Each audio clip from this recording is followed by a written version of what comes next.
think I've gone so far down the Desentering Men rabbit hole that I just like truly do not see the point of a relationship unless you are just like truly obsessed and in love and you admire each other, you adore each other, and you like feel so much endearment and like. Well, yeah, you were doing relationships without all that. It's probably it should probably be pretty meaningful for you to be in a relationship with someone, I would say. Unless it's that, why are we doing this? And so many people are just settling to be in a relationship because our world is so relationship and romance focused. It is the axle on which so many of our lives operate, especially.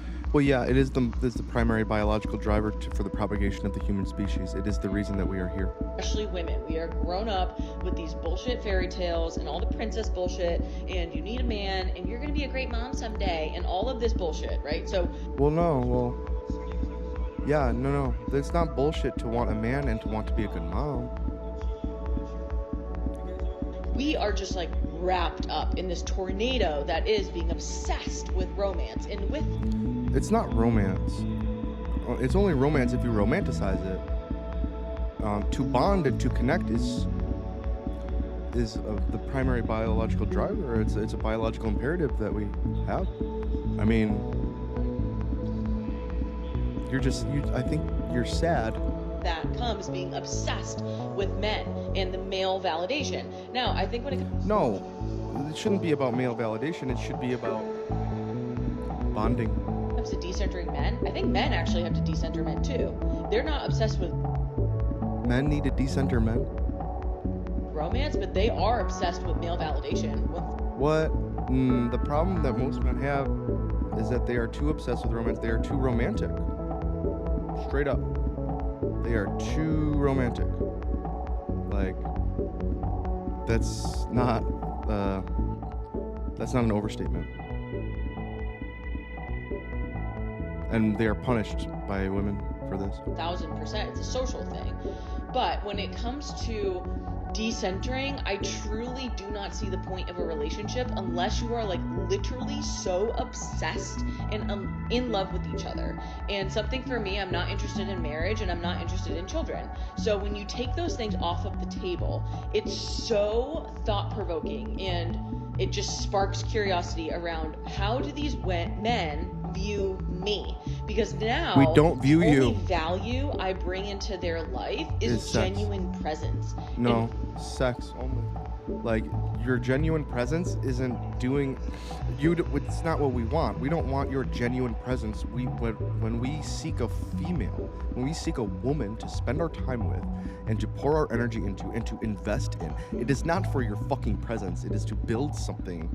It is to build a fucking family. It is to make babies. Like, bitch, you're fucking lost. For me, that's what I want in a relationship. I want genuine presence and joy and security and safety. Yeah, I'm sure you want a lot, right? I'm sure you want all these things, but you're not willing to give the man what he fucking wants, and that's a fucking baby. So, get over your fucking self. I don't want kids. I don't want a piece Well, then of you paper ain't shit. tell Well, me then I'm you married. aren't shit. Then You ain't shit. Then go fucking die alone. Like, leave me alone. I don't want any of it. So when you take those things out of the mix and then you replace it with what a relationship should be. No. You take that shit out of the mix. You tell a man that there is no future with you. You fucking dumb. This woman is so dumb. Don't fucking post on the internet again, woman. Or not, your actions will get you a man, and you begin to recenter yourself in your own life again. Bullshit. Since when have these women not been the center of their own fucking lives? When did this happen? Centering yourself does not mean eradicating men from your life entirely. Are you sure? Because that's what it fucking looks like. I don't think decentering men means no longer dating men. Oh yeah, I forgot that you have your own very special definition for it. So let's hear your very special and ambiguous and specific fucking definition for it that we all now have to take as the objective truth. No longer having male friends. No longer like cutting off your relationship with your father, cutting off your relationship with your brother. If you have a male dog, get rid of it. You know what I mean? I don't think it should have ever been that extreme. I don't think it was ever intended to be that extreme. But unfortunately, like with so many things, it's become a competition amongst women on who can decenter men the most, on who's doing a better job at it. Yeah, did you know that this whole decentering men idea that women tell other women is a fucking mating strategy to keep you away from the men that they want? Did you know that? It's called intersexual competition. You didn't know that, did you? That this is all a fucking lie. That the upper echelons of women that are in power, that have the big voices, they propagate this lie as a fucking mating strategy, dude. The thing about these social causes, these movements, feminism, is that it needs to be accessible. Okay. No, it doesn't. It needs to be burned to the ground. It needs to be slaughtered. It needs to be bled out. It needs to be drowned. It needs to be asphyxiated. Okay? And when you make it too extreme, it no longer becomes accessible because it's not Good. Then get more extreme. realistic to ask the everyday person to Look, the accessible feminism that you're talking about, first wave feminism, has already done its job, and it's course corrected humanity and civilization. You got your rights. You got suffrage. You got everything that you want. So the feminism that exists today is female supremacism. You are supremacists. So you want to make supremacy more accessible. cut every single man out of their life. That's not realistic. Men are 50% of the population. So yes, I still Some have quick male math there. friends, and I still date men, and I was raised by a single father. I have brothers who I love. Men are still very much a part of my life, but they probably take up 10% of my mental capacity. Due to the content I make, I do think about men and women in relation to society and dating structures. But in terms of my personal life, they take up 10% of my brain.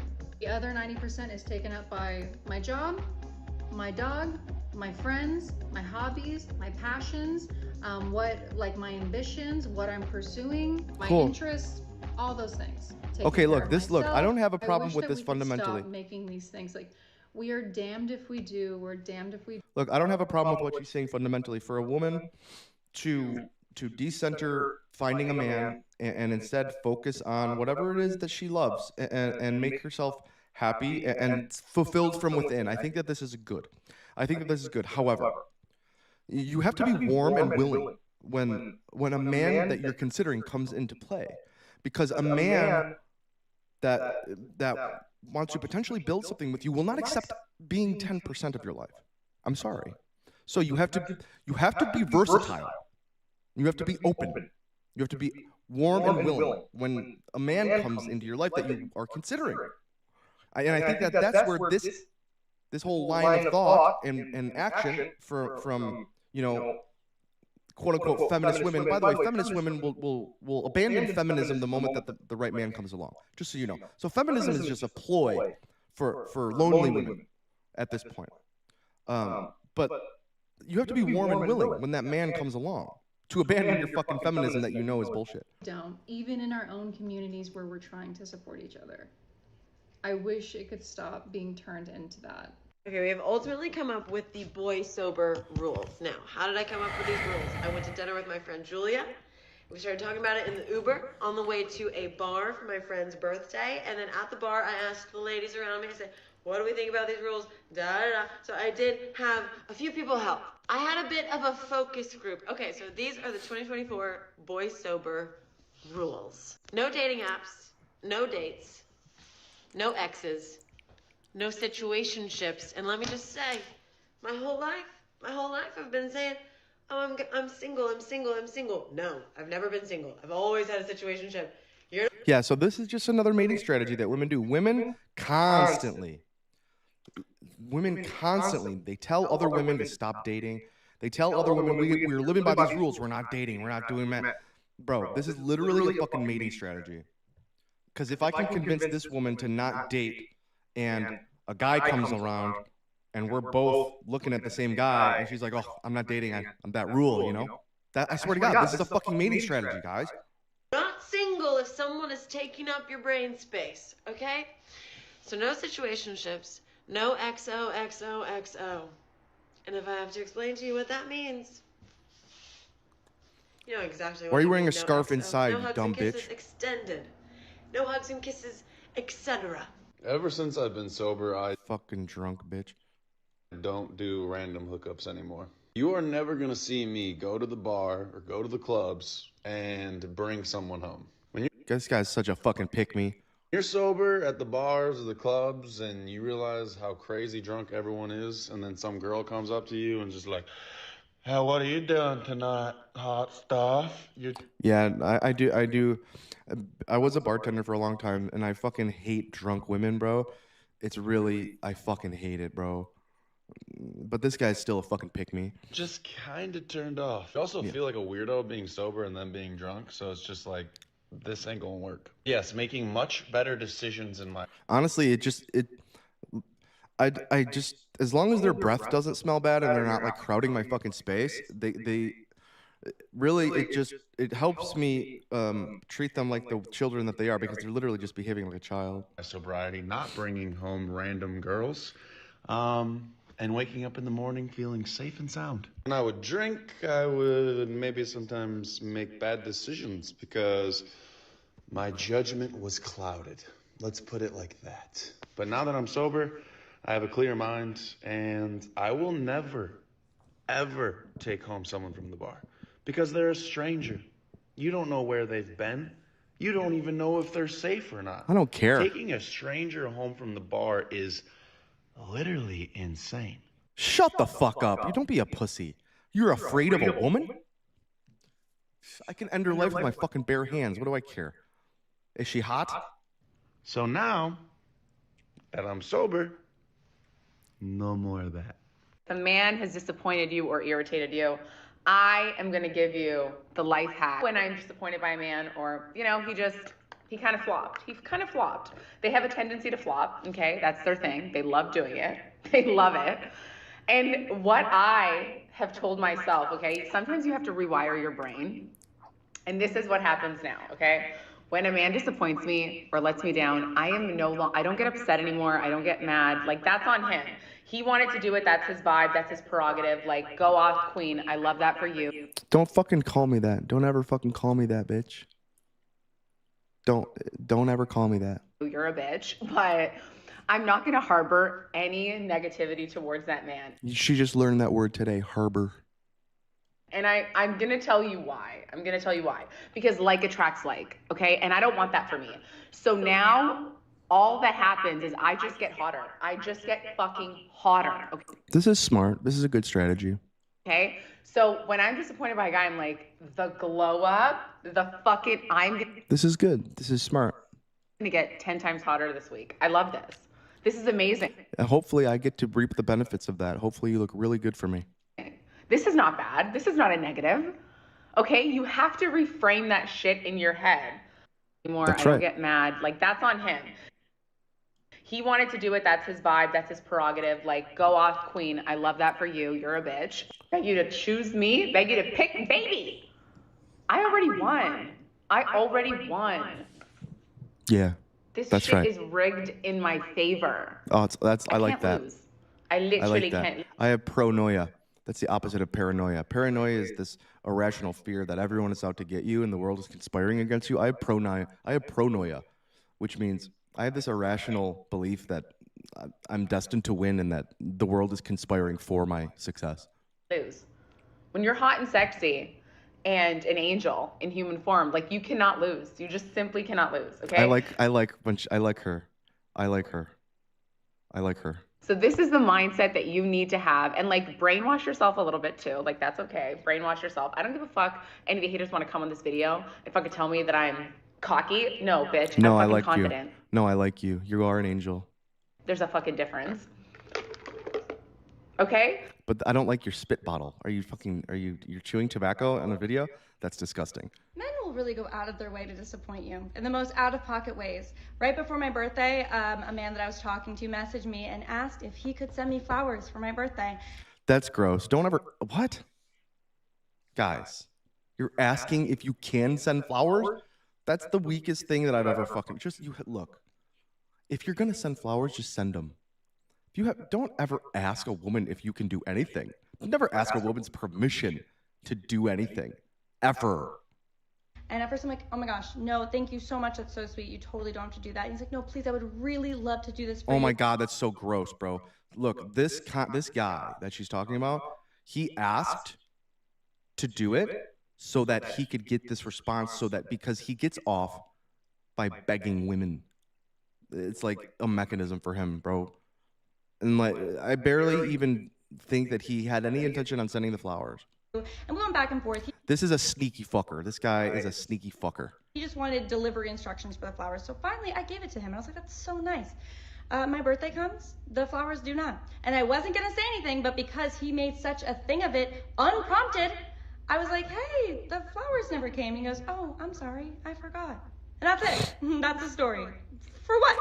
I'm so fucking tired of being disappointed by men. I'm so fucking tired of getting hurt. I'm so fucking tired of men lying and then calling it honesty. I'm so tired of men pretending like they want to be in a relationship with you and literally pretend and act like they are in a relationship with you just for them to turn around weeks later and say they don't want a relationship with you. So what the fuck were you doing the entire time? Were we playing pretend? How old are we? I thought we stopped playing pretend when we turned like 9. Why are we still doing it? Why are you a little boy in a man's body? Why? Whoever hurt her, kudos. Good job. Proud of you, bud. Why have you not matured yet? Why do I have to be disappointed? And I love this. This is a victory lap for you. Whatever guy triggered this woman, I stand with you, brother. Feel like a fool every fucking time. I'm so tired. Just from Good. We need to tire them even more. We need to exhaust them. We need to leave them lost, confused, desperate for answers. Okay? That's what we need to leave them searching for meaning and trying to pick up the pieces. What I've also learned about guys is that they know right away. They know pretty early on if they see it with you or That's right, we do. That's right, we do. They don't, and they're not going to waste their fucking time if they don't see No, we're not going to waste our time. We're going to waste your time, young lady. it, right? And I'm not talking about like just keeping you around, kind of breadcrumbing you just to like be able to get into your pants. Right. So that, you know, you go out on a night out so that they can text you at 2 a.m. and you come over. I'm just saying, like, I've gone through enough, I've been through enough that like I know the difference. I can usually spot You look like you've been through a lot, and that's probably why you're not getting chose. the difference. I'm talking about guys that are coming over, cooking me dinner, hanging out. Really? They're cooking you dinner? Hopefully it is a low-calorie option. Hopefully it's Jenny Craig. Out multiple times a week, going on dates, paying for things. I'm meeting their friends, they're meeting my friends. Like, very much dating, right? So you can do all of the long-term relationship-y things with me, but then turn around and say you don't see the long-term relationship with me. It's your hair and your face. Everyone's like, oh my God, Lindsay, how do you deal with heartache? How do you deal with like getting rejected and getting your feelings hurt? You obviously whine on the internet. That's how you deal with it. Like, don't handle it well, but the more it happens, the better I become at just like fucking letting it go.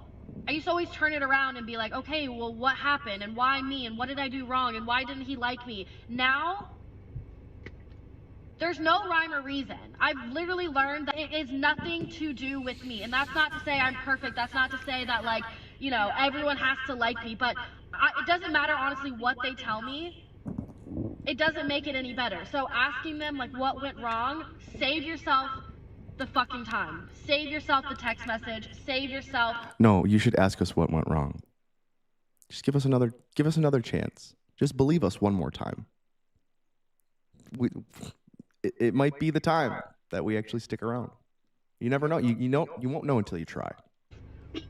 They're gonna lie. You're never gonna get the real truth. Sucks to get excited about someone and to really put your time and energy and for it to be reciprocated and for it to be going well and then for it to be taken away from you without you understanding and without getting any type of like good reason. Yeah, taste of your own medicine, bitch. Don't act like you've never done that to a guy before. Please. Next. Because most likely, it has nothing to do with you. completely competent. Stop rewarding incompetence. All right, let's see what Jet has to say. Oh, what's this bitch? Periods. What? Is this bitch talking about her period? I don't want to hear that. Periods, vagina, periods, period cramps, Shein cart codes, makeup, jewelry, beauty, fashion. I hate my boyfriend, final bosses. Where are you? Vagina, vagina. I hope this works. They're not bad at it, they're just pretending to be. Weaponized incompetence has become so commonplace in our society, and it all started back in grade school when students would pretend not to know how to do the homework so that their teachers would do it for them. And the genius part is that they get to avoid responsibility while looking helpless instead of lazy. So you can't even say they didn't try. When you ask someone to help you with something nowadays, they'll just intentionally do a shitty job so that you never ask them again. But when they do something that actually matters to them or that they enjoy, suddenly they're completely competent. Stop rewarding incompetence. Let them figure it out for themselves. Weaponized incompetence is when you purposefully perform a task really poorly. Who is this fucking Jew? Now this is coming from the husband. So that things that are the bare minimum in my relationship. You want to know why he stopped planning dates? Because I think I've gone so far down the decent. Is that 4? I think I didn't watch 3.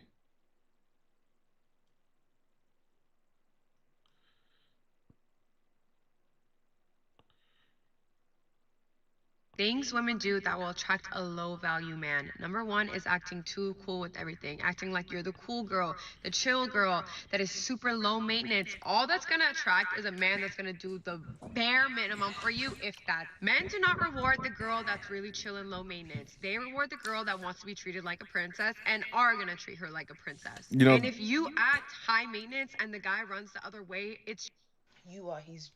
this is kind of true, that will guys. attract a low-value man. Number 1.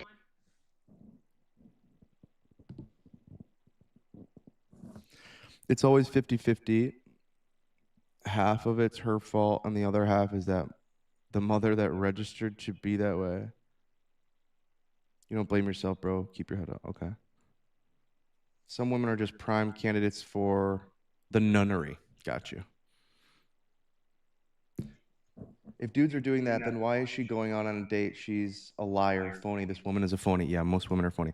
So look, but this woman, what this woman right here is saying is true. Like, as far as like advice for women goes, like if you are extremely low maintenance, if there's no, look, this is just how the power dynamics of the human condition goes. Okay, if you are extremely low maintenance, if you are just easy going and not challenging, and there's no, your feathers are never ruffled, and you're a pushover. Like, pushovers exist in both sexes, men and women, right? Doormats exist in both sexes. If you are a doormat, you're gonna get treated like a fucking doormat by a more powerful person. Like, this is just fucking common sense. Is acting too cool with everything, acting like you're the cool girl, the chill girl, that is super low maintenance. All that's gonna attract is a man that's gonna do the bare minimum for you, if that. Men do not reward the girl that's really chill and low maintenance. They reward the girl that wants to be treated like a princess and are gonna treat her like... Right, look, humans reward other humans that demand reward, okay? If you're not demanding reward, if you are just accepting everything as it comes, you're not putting up a fight, you're not respecting yourself, you're not going to get rewarded. This is just common sense. Like a princess. And if you act high maintenance and the guy runs the other way, it's just proof that he's low value. Why would you even want him? You're dating someone for what? Number 2 is acting too independent. Low value men love independent women because they don't got to do anything for them. Why are you going under your hood trying to fix your car? This is a fact. I don't really love independent women, like, because especially when I do most things better than you. I do most everything better than you. What are you trying to do this shit for? You're not going to do it right. You're going to ask me to do it after you fuck it up. But here's the thing. Women are extremely fucking stubborn. You tell them that, they're like, now they'll have to do it by themselves. That's when you just fucking get out of there and fucking kick her to the fucking curb. Kick her out of your fucking car. Or let him do it, or let him call someone to do it for you. Why do you want to do these things? You're not trying to be one of the bros, you're trying to be his girl. Understand that. Number 3 is paying for men, which is so disgusting. Guys, stop paying for men. Don't do 50-50, because once you start paying for a man once, they're going to take that and run with it, and then you're stuck paying for everything from him. He's going to expect you to pay for all of the dates, all of the little gifts that you guys... Well, no, I'm not going to expect you to pay for everything. It's always value for value. Look, with most men who are logical, who have, who have learned a lot about the world, who have carved out a place for themselves in the world, who have, achieved some success, who have some wisdom and experience. These kind of men, they do value for value. Okay? We're very good at assessing value, at appraising value, and understanding the things that we do and how valuable they are, right? So if we feel like we are getting a good deal, then you're gonna have to fucking bring more value. And the more successful, the more experienced a man is, the better he is at assessing the value that he's giving and the value that he's receiving from you. So you have to go value for value with a high value man. Okay? So if he's telling you to pay for shit, that means that you're not carrying your weight in other fucking places, okay? He's gonna expect all these things, and you're gonna get nothing in return. I don't know why women think that it's okay to pay for men. I kind of feel like they're pick-me's when they do it. Number 4 is acting like wifey, doing wifey stuff when you just met the guy. You just met him. He did nothing for you. Yeah, this scares men away too. So this is good advice in general for women. Low value men love that. They want to get the most out of a woman to do the most for him with the least amount of effort. Yeah. So see. I do not want the most. I don't want to come up over a woman. I don't want to. I'm. You know what I mean? Like, it is not in my. It's not on my fucking priority list to fucking cheat a woman out of her time and waste her fucking time, right? Like sometimes for my own amusement, I'll do this, but like it's not my prerogative. I feel like dudes want something that they can't get. Right? Dudes want something special. Dudes want something like remarkable. And so like getting whatever you want from some woman that easily gives it to you is not very remarkable. And honestly, you get really bored with it pretty quickly. On their end. If a good morning text can make you clean, cook, pay, do all of these things, they love it. They thrive off it. But you guys don't let men be men. Men like to chase. Men like to work. Men like to do stuff for you. That's why right. They're men. And number 5. So she's right about this. Men like to do stuff for you, but and she's right in giving the advice that women do need to create the space. So she's talking to women who are obviously over-giving, right? If you are over-accommodating, this is just all people-pleasing behavior in general is bad, right? That's the generalized advice, which I agree with here, right? So if you're not creating the space for the other person to invest, you're not in a good spot. Most important is a woman that doesn't set boundaries. Women that don't set boundaries 99% of the time always attract low value men. Always. You guys attract low value men because they thrive off of. You guys are very easy to manipulate. You guys are very easy to take control over. Girls that don't know how to say no, low value men love. I like her. Miss, whoever you are, contact me. Contact my manager. That they can take I'm trying to boink you on the couch. Whatever they want from you, and you're just gonna allow it. You won't say no because you won't say no. Here are 12 signs that man is a liability, not an asset. Let's get into it. Number 1, his actions and his words do not align. He says one thing and he does another. This incongruence, guys. See, women are hip. Number 2, highly attention seeking. He is yeah, that's some bitch shit. You don't need it to. See, this is why I tell men always ask yourself, what is the purpose of this text when you send a text? Because a lot of the times when the men send a text, the only purpose for that text is to get a little attention. And women notice this right off the bat. Constantly in need of attention and validation from others. Number 3, he does not take accountability for his actions. It's always yeah, well, if you're not taking accountability for your actions, don't expect him to. Someone else's fault.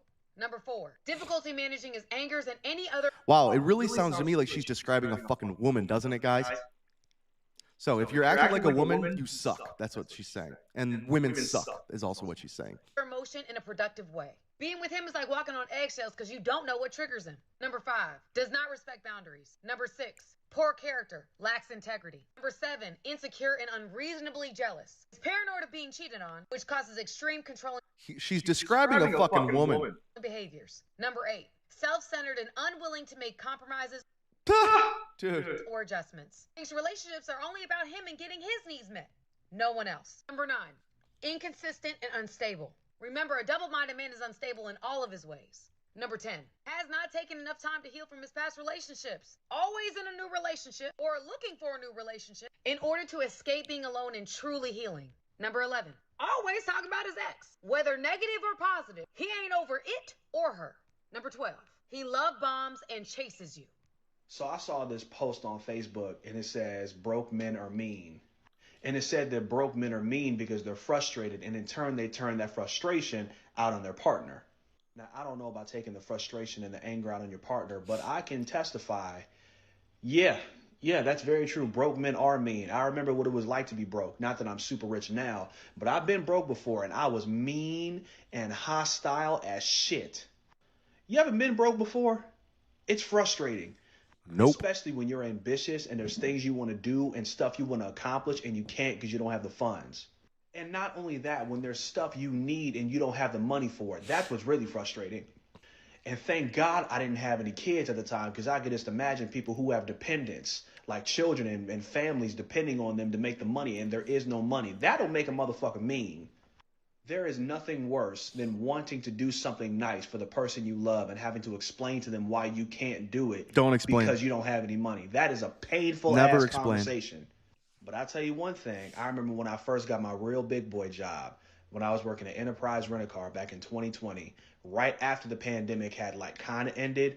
I was making like $42,000 a year, getting paid $1,200 a week. You could not tell me shit. You understand me? I thought I was the Wolf of Wall Street.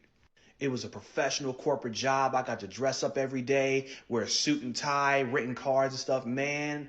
And on top of that, my apartment at the time was like $400 because it was like a little college apartment in the little dorm area. So my apartment was $400 and I made $1,200. So I had like $800 to do whatever the hell I wanted to do. Oh my God, you couldn't tell me shit. Probably couldn't tell you to buy Bitcoin either. Chump. I had more bass in my voice when I had money. You know what I'm saying? I had more confidence when I had This is a fact, bro. Your bank account reflects your nervous system. money. It's something about knowing when you got it, it gives you that extra confidence. It makes you happier. It makes life a lot easier. It's an ease that comes over you when you want to take your girl to that place and you can. When you want to go buy that pair of shoes and you can, and your refrigerator stays full. That's a great feeling. And I'm not saying that money can buy happiness, but No, money just gets you freedom, not happiness. I guarantee you'll be a lot happier with money than without it. I guarantee you that. Because there's no way you're hungry and you haven't eaten for a few days and you're happy. There's no way your bills are stacked up in the corner and they all have red letters on them because they're on their final notices and shit's being cut off in your house and you're getting eviction notices on your door and you're happy. That's not happening. But yeah, that post is true. Broke men are mean, because I remember being broke and I was very mean. I was not pleasant when I was broke. Only broke men get married. I said what I said. Only broke men get married because they got nothing to lose, so it makes no difference. They can't get any women because they ain't got no money, so they find a woman, settle down, and get married. A man with money has options. Why the fuck would he ever do that? In my journey of dating, I've only had one bad experience of dating, and that was because I was young and stupid. But however, there was one thing I learnt from that situation that saved my whole dating life, and I'm going to share that with you. One thing I've learnt about dating is don't to be stranded. Work for the city, state job. Work for the city, state job. They just go along and they, hang out on the weekends. They got Saturdays and Sundays off, and then they're back to work on Monday. And that's their life, and they're cool with that. Everybody's not trying to be a baller billionaire. You, on the other hand, might be a power move person, like you're a power move woman, and you want your man to be aspirational and to go for the gold and try and get a raise and try and get this and that.